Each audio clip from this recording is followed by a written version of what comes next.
né? Quero agradecer pelo convite. Eu e a professora Marta aqui, acho que a gente tem trabalhado bem juntas lá no Comitê de Bacia do Alto Tietê, né? Nós duas somos representantes do Comitê de Bacia do Alto Tietê. Também é uma alegria voltar aqui para o Senasa, né, para essa sala. Eu já estive algumas vezes aqui discutindo exatamente infraestrutura verde, e isso já faz muitos anos. E também é bem importante estar aqui em Santo André, porque Santo André foi como um protagonista mesmo, né, alguns anos atrás, sobre a questão da infraestrutura verde, de pensar novas formas de tratar seus rios e córregos, né, a bacia. Então acho que aqui é o lugar perfeito para a gente pensar num município que seja realmente protagonista de uma mudança de perspectiva e de paradigma para o tratamento de rios e córregos, né? Então, o convite, assim, a gente não tem uma contraproposta, né, como estava um pouco prometida na pauta de vocês, mas a gente tem algumas considerações importantes que eu acho que valem a pena ser feitas para a gente pensar um pouco em novas perspectivas para o tratamento de rios e córregos, né? E eu queria primeiro fazer algumas questões gerais sobre o que a gente tem visto na implementação dos piscinões, né? Então, vocês sabem que desde o final do século passado, né? Então, no comecinho desse século, a gente vem implementando, daí vocês sabem disso melhor do que ninguém, né? Porque estão aqui numa das municipalidades que mais implementou piscinão, junto com São Bernardo, né? Por conta exatamente da bacia do Rio Tamanduateí. E a gente sabe que, embora os piscinões tenham tido algum sucesso em termos de diminuir a frequência das inundações, eles não diminuíram o impacto das inundações a jusante, e a gente continua vendo uma série de impactos de perdas, etc., relacionadas às inundações, né? Então, uma crítica que já estava sendo feita lá no comecinho, quando a gente começou a pensar na implementação dos piscinões, é que a ideia de fazer uma reservação de água da chuva era perfeita, do ponto de vista teórico, porque a gente estava mudando mesmo o paradigma de como tratar a drenagem, mas que essa mudança, ela redundou numa opção única, que foi a opção dos piscinões, e aí tem N razões para isso que não vale a pena a gente entrar aqui agora, mas essa solução única, ela também se apresentou limitante ou limitada para responder às questões de drenagem que a gente tem na bacia do Tamanduateí, na bacia do Aricanduva, na bacia do Pirajussara, ou seja, em várias bacias da bacia do Alto Tietê, né? Então tem uma limitação da utilização dos piscinões. Isso não quer dizer que eles sejam absolutamente... a gente pode considerar outras questões, mas isso não quer dizer que eles não tenham nenhuma função, mas eles têm uma função limitada, especialmente quando a gente tem uma diversidade de processos e principalmente quando a gente tem uma questão importante, que é um padrão de pluviosidade que vem mudando ao longo do tempo, né? Por conta da própria constituição da cidade, por conta das mudanças climáticas, o que a gente vem observando? Padrões de precipitação de chuva que são cada vez mais localizados no tempo e no espaço, né? Então, às vezes, você tem uma bacia que nem é uma bacia tão grande e a chuva se localizou só em uma vertente da bacia e não na outra, né? Acho que vocês vão se lembrar dos eventos de 10 de março, né, de 2021, né? Não, 2020... 2019. Acho que vocês vão se lembrar desse evento de 2019. Naquele evento os piscinões ficaram pela metade, ou seja, eles não serviram à diminuição total daquele impacto das chuvas, muito porque a chuva não obedeceu o padrão do piscinão, né? Ela choveu em outro lugar e o piscinão não foi útil o suficiente para diminuir de fato uma mancha de inundação que estava ali colocada. Então, o que a gente vem pensando, né? E acho que o Sandro vai mostrar outras coisas e tal, mas a gente vem pensando que o paradigma de reservação, que é super importante para as nossas bacias, ele precisa ser melhor distribuído na bacia e, portanto, o piscinão, ele é uma estrutura que pode acontecer, mas que ela tem muitas limitações se ela acontecer sozinha, tá? Então a gente precisa pensar na bacia como um todo. Aí, essas são as considerações gerais sobre as questões do piscinão. E aí, obviamente, eu não tive tempo de me debruçar o projeto, e na verdade a apresentação que foi enviada, ela não tem informações suficientes para a gente fazer uma análise mais demorada de vazão, etc. Mas eu tenho ainda algumas considerações só pelas imagens que foram mostradas, né? Acho que a primeira questão, mais geral, é que tem um paradoxo no tipo de tratamento que está sendo dado à bacia.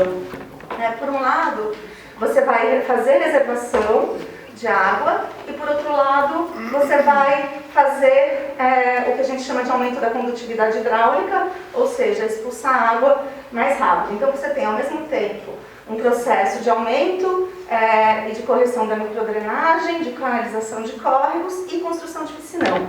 Esse paradoxo pode, inclusive, fazer com que o piscinão não tenha nem mesmo a sua utilidade primeira que foi pensada, né? Então, acho que a questão do paradoxo ela é muito importante e a gente tem que pensar nela porque o Tamanduateí, que está jusante, né? O Guarará é um afluente do Tamanduateí, ele precisa obedecer à vazão de restrição do Tamanduateí. Então, tudo que a gente faz na bacia precisa pensar em reter água e não em expulsar água. E as propostas ali, elas são paradoxais. Uma segunda questão é que nem todas as questões de micro e macrodrenagem são endereçadas pela proposta. Vocês, eu não vão ver aqui as imagens, mas se vocês olharem as fotos que foram enviadas junto com aquela apresentação, vocês vão observar que a gente tem, por exemplo, processos de enxurrada ali, de água muito forte, vindo pela vertente da bacia. Processos de enxurrada, muito pouco provavelmente são resolvidos pela implementação de um piscinão. Eles precisam de microdrenagem retentora ao longo da bacia como um todo. E eu preciso dizer, os processos de enxurrada são os que apresentam maior risco para as pessoas, né? Então a gente tem várias histórias de risco de morte, na verdade, relacionados aos processos de enxurrada. Então, essas questões que não estão colocadas, elas podem também suplantar a função do piscinão. O Parque da Juventude, ele pode sim sofrer algumas intervenções, na minha opinião, para melhorar a sua capacidade de participar do processo de drenagem, né? Ele pode até ter algum grau de reservação ali, mas ele pode também funcionar como uma esponja, né? Então, há possibilidade de pensar o Parque da Juventude de outras formas diferentes da que está pensada ali. E, obviamente, uma questão importante é que a apresentação ela não dá para vocês, né? Não dá para mim, mas também não dá para vocês, informações suficientes para que a gente consiga fazer uma contraproposta, avaliar, pensar o que está acontecendo ali. Mas as imagens que são enviadas, elas mostram algumas coisas para a gente, né? Então, eu sei que vocês não estão vendo, eu estou vendo aqui, né? Mas vocês têm dois mapinhas lá naquela apresentação, um de pontos de inundação, e o outro, um de pontos de alagamento e o outro da mancha de inundação. A gente pode ver por esse mapa que são dois processos muito diferentes que acontecem na bacia e que, se a gente não pensar na solução dos dois a partir de um mesmo paradigma, a função de um vai eliminar a função do outro. Ou seja, se eu aumento a microdrenagem para que não tenha ponto de alagamento nas vertentes das bacias, isso vai querer dizer que eu tenho mais mancha de inundação. Parece estranho falar isso, mas o que acontece? Obviamente a água tem que ficar em algum lugar. Se ela não ficar no ponto de alagamento, ela vai ficar no fundo de vale, ou vai ficar no Tamanduateí, em algum lugar ela vai ficar. Então, pensar esses pontos de alagamento ao longo da bacia por meio de outros tipos de estruturas são essenciais para que a gente possa pensar o fundo de vale de uma forma que diminua os riscos, obviamente, e que diminua a mancha de inundação no fundo de vale, para que a gente possa pensar também naqueles usos que certamente vão ter que ser realocados, porque, afinal de contas, existe um risco alto e tem uma questão que para mim é muito chave, é que a inundação ela sempre vai acontecer. Tá? Então, a gente precisa também trabalhar com outros sistemas de alerta, etc., para situações que são de alto risco, inclusive realocação de alguns usos, que vão precisar ser repensados. A gente não sabe muito bem qual é a demanda de reservação, então a gente não sabe muito bem qual digamos, o percentual de inundação que esse piscinão poderia atender e o quanto a gente poderia distribuir essa reservação por micro-reservatórios, outros jardins de chuva, coisas que o Sandro vai apresentar depois, tá? Eu sei que eu estou tomando muito tempo, eu falo muito, mas eu vou tentar ser um pouquinho mais rápida. E aí tem essas variedades de processos, né? Me preocupou muito as imagens de enxurrada dentro dessa bacia. Eu acho que a enxurrada é um processo, como eu falei antes, de altíssimo risco e que não é tratado por estruturas localizadas, né? Ela precisa ser tratada por estruturas que são distribuídas na bacia. E aí também a localização do piscinão, a jusante da área mais densa da bacia, então se vocês olharem os mapas de densidade, vocês vão ver que o piscinão está localizado para baixo das áreas mais densas da bacia. Ele vai provavelmente ter alguma eficácia, né, alguma efetividade para a jusante dessas áreas, mas ele não vai resolver as áreas mais densas da bacia, que tem processos de inundação, de alagamentos, etc. Então, essas áreas elas também precisam ser pensadas. E aí, se a gente olhar para as outras propostas que estão juntos com essa, né, então, a microdrenagem da Vila América, os reservatórios da Vila Pires e o córrego Medeiros e André Magini, aí sim a gente vai ver um grande problema. Por quê? Porque eu estou pensando em soluções descentralizadas e soluções na bacia, na vertente. Primeiro, a jusante do piscinão em uma área muito específica da bacia, não estou pensando na bacia como um todo, ou seja, eu deixo o restante da bacia com a estrutura que ela tem hoje, inclusive com seus pontos de alagamento, a não ser pensando na canalização do córrego da André Magini córrego Medeiros e André Magini, que é absolutamente paradoxal com o piscinão, ou seja, eu construo um piscinão para reservar água para a jusante e, portanto, vai encher mais rápido o piscinão. Então, um pouco as grandes questões que estão ali colocadas, né? Acho que a gente está, vocês, né, como representantes da prefeitura, não da prefeitura, né, mas como conselheiros municipais, podem começar a pensar e pressionar a prefeitura por um outro olhar para essa bacia, que precisa ser amplo, que pode inclusive contar com fundos do Fundurb, né, para sua implementação, mas que precisa ser amplo, precisa ser distribuído pela bacia, precisa avançar, né? Eu sei que tem N questões que a gente precisa conversar sobre isso, mas eu entendo que elas precisam ser conversadas, né? O piscinão pode ser implementado? Provavelmente ele será, porque ele está parece que é uma verba do governo do estado, né? Porém, o piscinão não vai ser suficiente para resolver as questões de drenagem desse córrego, e vocês vão ter que pensar em outras soluções para além dessa, que eu entendo que são muito mais eficazes, podem ser muito mais eficazes se a gente pensar direito na distribuição. Tá? Tem uma outra última questão que eu gostaria de falar. Eu não sei, o projeto de fato ele é muito generalista, né, nessa apresentação, mas como eu falei para vocês no começo, o piscinão ele é uma estrutura que diminui a frequência das inundações, mas não diminui o montante de inundações. Muitas vezes, quando você tem um piscinão, se o piscinão falha, você vai ter mais inundações naquela área do que você teria sem o piscinão. Então, ele é uma estrutura que precisa de gestão muito constante. A Marta também vai falar de outros aspectos de gestão, mas eu vou falar de um aspecto específico de gestão. Não acho que seja uma má ideia ter um parque sobre um reservatório, a princípio, embora o reservatório, de novo, ele não seja suficiente para resolver as questões, mas é preciso de uma gestão muito forte para isso. Por quê? Porque se eu tenho um parque com pessoas e lazer sobre um reservatório e esse reservatório apresentar uma falha, eu vou ter uma situação de risco para as pessoas, né? Então, obviamente, é melhor que o reservatório tenha uma utilização, né? É melhor que isso exista, mas o projeto ele precisa ser muito bem pensado para que as pessoas não fiquem em risco. Tá? Então, e especialmente por conta das questões das enxurradas. Né? Então, a gente vê na literatura, assim, várias experiências ao redor do mundo, que os principais riscos de morte eles estão relacionados a quando você tem situações de lazer junto com enxurradas. Essa é uma situação de alto risco, e, portanto, ela precisa ser gerida na constituição, na construção de um projeto como esse. Então, o que eu venho falar aqui para vocês hoje, gente, é da incapacidade que nós temos de gerenciar fazer gestão dos piscinões, tá?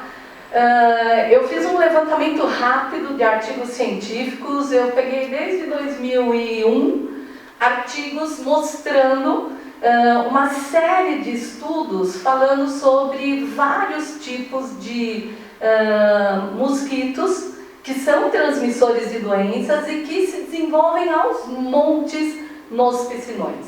Tá? Peguei artigo do pessoal da USP, do pessoal da Unifesp, né? Então nós temos assim uma série de informações relacionadas à saúde. A Lu trouxe muito bem a questão da engenharia, eu queria trazer para vocês o risco de saúde. Tá?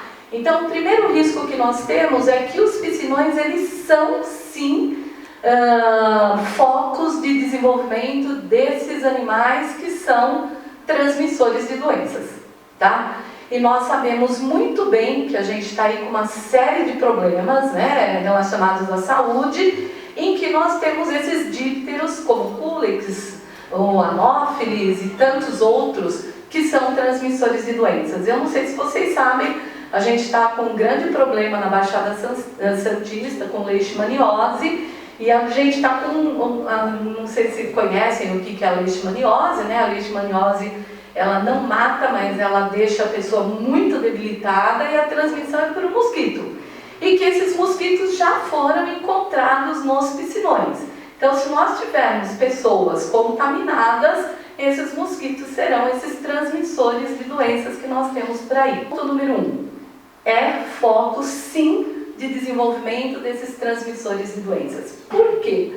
Porque, infelizmente, esses piscinões não são limpos, tá? Depois de uma grande enchente, dificilmente você tem uma limpeza desse piscinão, até por conta da dificuldade que existe de limpar o piscinão. Que ele está normalmente embaixo de estruturas, etc., que você não consegue fazer a limpeza. Pensando nisso, né, há uns anos atrás, eu fiz o quê, gente? Eu trabalho com bactéria, tá? Aí eu fui fazer o quê? Minha lição de casa, né? Chovia, aí eu peguei piscinão aqui de São Bernardo, Santo André, tal, e São Caetano, né? E fui coletar água para ver o que acontecia. A situação em unidades formadoras de colônias, de bactérias e tipos de bactérias nos piscinões, ela era pior do que nos rios que estavam ali cercando o piscinão. Eu estudo o Tamananteri, o Ribeirão dos Meninos, o Córrego Tinga, o Córrego do Moinho, né, o Ribeirão dos Couros. Então, todos eles, eu tenho dados de anos do tipo de micro-organismo que a gente encontra. E lá, nos piscinões, aquela água que eu coletei, nós tínhamos uma situação muito pior de qualidade do que aquela que a gente via no próprio rio. Ou seja, nós estamos armazenando água muito contaminada, tá? Porque, gente, é óbvio, né? Você concentra mais essa contaminação no piscinão, tá? E isso, gente, numa situação que nós estamos, né, atualmente, com toda a proliferação de doenças que nós temos, nós não podemos nos dar ao luxo de correr mais esse risco, tá? Então me preocupa muito, né, quando a Lu fala assim, olha gente, como é que você vai limpar esse piscinão? O que você vai fazer com ele depois? Isso me preocupa demais, porque eles são, com certeza, armazenadores de grandes volumes de resíduos e de aquele babo que vem com a enchente e fica tudo lá. Porque assim, gente, e depois a água vai indo embora e vai ficando aquele barro, né? Aí esse barro vai fazendo o que, gente? Ele começa a secar. Aí secando, levanta uma poeira. E essa poeira, que é outra coisa que eu estudo, gente, desculpa, né, mas eu estudo essas coisas. Essa poeira, ela vem lotada de micro-organismos, tá? E que a gente, como eu falei, eu sou de São Caetano, na enchente de 2019, 3 meses depois, a gente foi coletar material nas casas, etc. E nós tínhamos todas as bactérias que são transmissoras de doenças e pior ainda, que são resistentes a antibióticos, tá? Que é um outro estudo que a gente está fazendo em parceria com o IMT e com o pessoal lá da Saúde Pública da USP. Tá do pessoal do Jardim São Caetano. Entendeu? Então é isso que a gente vê, né? A gente vê que é realmente um risco à saúde, tá? Então eu venho, a minha bandeira aqui que eu trago é essa bandeira do risco à saúde, que é num local, ainda não começou nada ainda, a gente tem como trazer soluções melhores para aquele local e nós vamos transformar e fazer com que as pessoas se ponham em risco, tá? E só para fechar, a gente sabe muito bem que, pelo que a gente viu no projeto, né, volto a fazer eco aqui para o que a Lu falou, que é essa coisa da gente não ter informações do projeto na apresentação. Mas pelo que está ali, né, vai ser o Parque da Juventude, você vai perder durante 2, 3 anos, né, até que você consolide tudo aquilo. E nós sabemos, existem estudos que comprovam que as áreas de lazer e áreas verdes, elas fazem com que as pessoas tenham um impacto melhor na sua saúde mental. E hoje, gente, nós sabemos o quanto as pessoas estão doentes, mentalmente falando. E que você privar essas pessoas de que seja um ano, tá? Que a obra vá, não sei o que, seja um ano.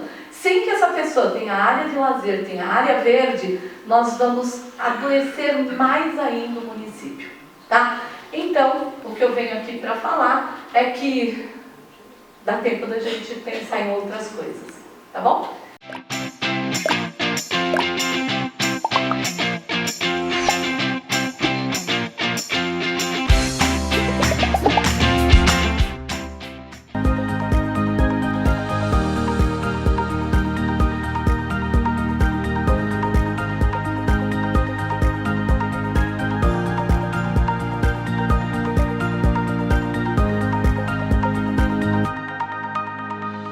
O Córrego Guarará possui a maior bacia hidrográfica da macrozona urbana da cidade de Santo André, com extensão aproximada de 8 km e passando por cerca de 16 bairros. Após nascer numa região de grande densidade populacional, no Jardim Santo André, e ter pequenos trechos tamponados, segue canalizado aberto na maior parte de sua extensão, ao centro da Avenida Capitão Mário Toledo de Camargo, com o Complexo Esportivo Delantone à sua margem esquerda, até despejar suas águas no rio Tamanduateí pela margem esquerda. Outro corpo d'água importante na formação do córrego Guarará é o córrego Ibirapitanga, tamponado em todo o seu trajeto sob a avenida de mesmo nome. O Ibirapitanga, que significa pau-brasil, em Tupi-Guarani, encontra sua foz no córrego Guarará, sob o Clube Atlético Aramaçã, onde antes havia um grande lago e as pessoas nadavam e remavam, sendo aterrado em meados de 1968. O aterramento do lago, somado à canalização fechada, tem refletido até hoje em alagamentos na região.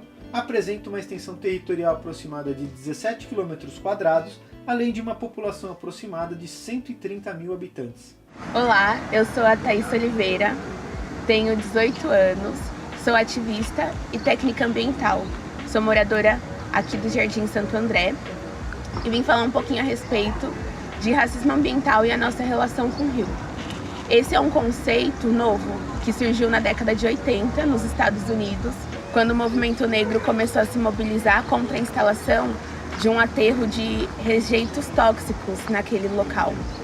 E quando eles analisaram, perceberam que na verdade era um padrão, que já haviam outros aterros desse tipo em bairros habitados majoritariamente pela população negra.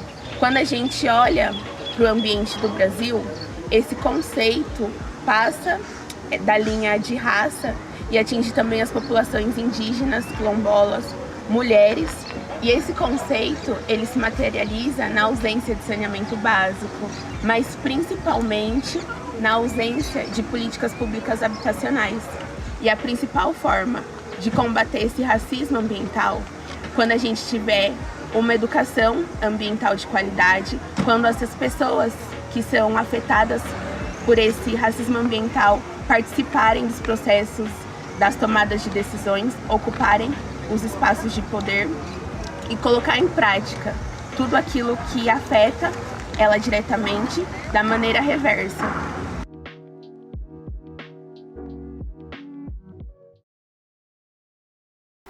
É importante essa fala dela porque ela traz a questão da habitação, né, que é uma pauta aqui do CMPU. Ela mostra através dos afluentes.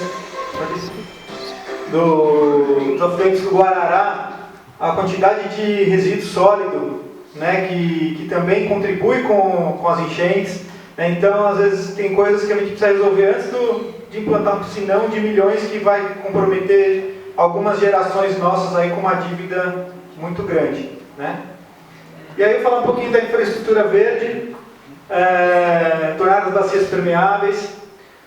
Então eu trouxe algumas alternativas relacionadas à descentralização da drenagem urbana, que é uma possibilidade de minimizar esses impactos. E se você pegar o dinheiro que está sendo investido nesse piscinão, até para os estudos que são feitos nesse piscinão, reverter em estudos e implantação de alternativas descentralizadas na bacia, com certeza vai ser mais eficaz e menos oneroso aí para os cofres. Né? A gente tem aqui no Ipiranga, né, alguns jardins de chuva que estão sendo implantados, tem no Moinho Velho, já ganhou o primeiro jardim de chuva, isso já faz alguns anos já, organizado pelo CADES, Conselho de Meio Ambiente ali de Ipiranga, né, quando a Sociedade Civil apresentou a proposta e foi feito um jardim de chuva com 50 mil reais. Né, aqui continua, foi feito abaixinado pela comunidade, né, ele foi falado com a subprefeitura. Então essa aí é um dos momentos, né, da obra, pode passar. Né, Bairro da Saúde, em São Paulo, ganha jardins de chuva. Aqui, ó, jardins serão calculados para não permitir o acúmulo de água de chuva por muito tempo, 72 horas, para evitar a reprodução de mosquitos. Né? Cai na questão que a professora Marta falou, que tem um sistema que você faz um cálculo lá no jardim de chuva e também evita. Nesta semana iniciamos a construção de 21 jardins de chuva na Vila Nova Conceição, que é uma vila de alto padrão, um bairro de alto padrão, né, de São Paulo. Então, se ali no bairro de alto padrão eles estão colocando 21 jardins de chuva, é porque talvez seja interessante na quebrada também, né, na área mais periférica, e acho que ele funciona, né, senão eles não colocariam na área nobre da cidade de São Paulo. Né? Pode passar. Aqui na Vila América, nós tivemos um estudo da Faculdade Metodista, alguns estudantes que formaram ano passado no curso de Engenharia Civil, que eles colocaram os jardins de chuva como uma alternativa para a Vila América, com o objetivo de propor uma solução alternativa, capaz de contribuir com sistemas de macrodrenagem, né, a fim de reduzir as recorrentes inundações na Vila América, né, que é jusante ali quase no finalzinho do córrego Guarará, né, que pega o Aramaçã. O Aramaçã tem a questão do Ibirapitanga, que chega no Guarará, bem onde ele era um lago, né? Então a prefeitura mandou lá na década de 60, 70 aterrar um lago, e aí tem aquelas... E continua o lago, né, com algumas quadras de futebol society em cima agora. Então, os objetivos desse estudo: reduzir a velocidade e a vazão do escoamento superficial, né, que é o contrário que as canalizações fazem. Então, o professor Luciano colocou como é que você quer fazer um piscinão ali e como obra complementar você vai canalizar 2 rios a jusante do piscinão, né? Então você vai aumentar a velocidade da água que vai chegar nesse lugar que vai ser feito o piscinão. Então você mesmo boicota o seu próprio projeto, né? Nunca vi isso. Contribuir para o abastecimento do lençol freático, reduzir a lixiviação sobre as vias asfálticas. Não adianta você ter aqueles asfaltos que viram cachoeira durante as chuvas, né, mesmo até antes de chegar no piscinão. Desafogar os sistemas de drenagem existentes e melhorar a qualidade da vida das comunidades das regiões afetadas. Pode passar? Então aqui a área de estudo, né, região da Vila América. Pode passar? Esse é o modelinho de jardim, né, então você pode fazer um corte eles estudaram 40 pontos, né, de implantação de jardim de chuva nas calçadas da Vila América. Né, esse aí é o corte, ele é todo um projeto de engenharia, né, só que mais barato e mais eficaz. E mais bonito, porque depois que você implanta o jardim de chuva, você tem aquela questão visual. Né, ali são alguns pontos sugeridos, aqueles pontinhos amarelos no mapa, né, que foi feito pelos próprios estudantes. Em cada rua 4 pontos, 2 pontos. Pode passar. E a conclusão, né, o jardim de chuva representa pontos positivos para ser dotado como técnica compensatória, né, e aí ele discorre sobre os resultados, o método que foi utilizado para cálculo, mostrou que no período de retorno de 10 anos, a vazão máxima resultante na área de estudo sem o jardim de chuva equivale a 12,57 metros cúbicos por segundo, enquanto para uma região onde há o jardim de chuva, a vazão máxima resultante equivale a 11,87 metros cúbicos por segundo, apresentando um desempenho favorável de 5%. Isso é pegando aquele pedacinho ali. Né? Se você começa a pipocar isso, pegar aquela parte mais adensada ali do Jardim Santo André, Sítio dos Vianas, né? Aquela região Vila Luzita, ali perto do terminal de ônibus que também alaga. Que alaga demais ali, antes de chegar até no piscinão, né? Também alaga. Então, se você consegue fazer uma drenagem antes, né, naquele ponto da região da Vila Luzita, né, talvez você tenha uma melhoria aí na água que chega ali embaixo no Tamanho da TI, porque não adianta nada você também deixar essa água correr, né, como eu falei da outra vez também. A água vai com velocidade ali pelo Caçaquera, que agora virou a água passa a 200 por hora ali agora, né, que está bem canalizado.